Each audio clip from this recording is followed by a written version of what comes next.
Hey everybody, Jazzy here.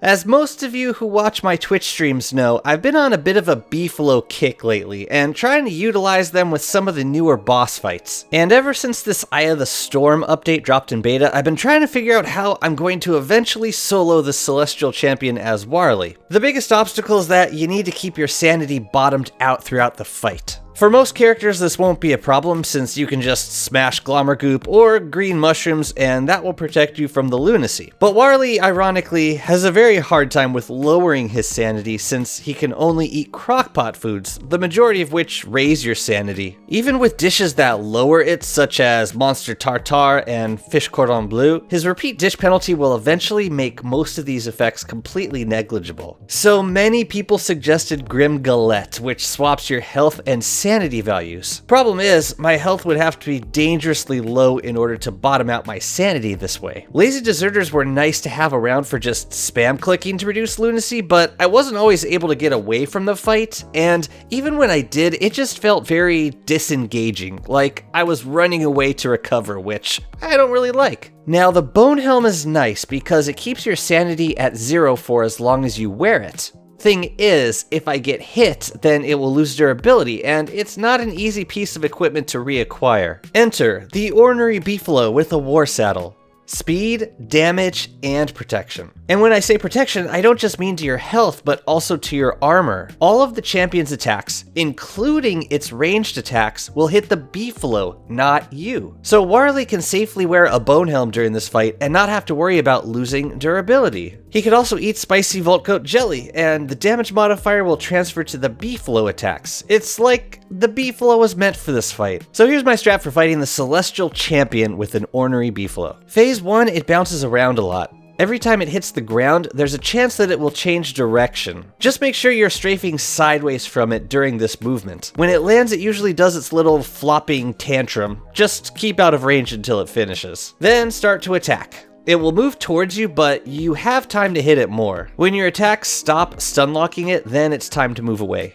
Strafe around the bouncing ball and repeat. If it tucks its legs in for the charge attack, you can sneak in 3 to 4 more hits and then back up before the Gestalts get summoned. You want to move in a spiral away from the orb so that none of the Gestalts hit you. After this attack, it will not be stun lockable, so get ready to start strafing around the bounce again. Keep up this pattern until phase 1 goes down. The next phase to me is by far the most dangerous of the phases because of the buzzsaw attack. Every time the boss leans slightly back, it's about to start shard ripping straight at you. Getting caught in just one of these attacks can stun lock your BEEFALO for an absolutely massive amount of damage, so avoid the charge at all costs. This is where the BEEFALO speed saves your life. The first attack it will do after charging is a summon of 3 waves of Gestalts. Run in a circle as the Gestalts shoot straight out from the boss and they won't hit you. Then you can run in for 3 to 4 hits on the boss before it starts its next charge. After that charge, it will plant one of its legs straight into the ground and summon walls of moonglass spikes. This is where you can really get in your damage, as this animation can't hurt the BEEFALO, but make sure that you have an escape route planned for when it starts charging you again. It will keep alternating between these 2 summons after charging, so just repeat the attack pattern until phase 2 is finished. And now for its absolutely final phase, this epic endgame boss